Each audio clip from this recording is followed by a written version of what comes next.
How to fix Play Store not showing on my home screen. Hi everyone, this is Kate and welcome back to another video. And on today's video we will see how we can fix if Play Store is not showing on your home screen. So without further delay, let's get started with this video.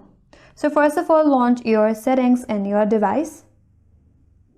Under your settings, tap on apps. Tap on see all apps. Tap on the search icon at the top right corner and here search for Play Store. There you can find it. So if you have disabled the application, then you will not find your application on your home screen. So if you have disabled Play Store in your device, then you will not find it on your home screen. So in that case, once you land on this interface, tap on enable button.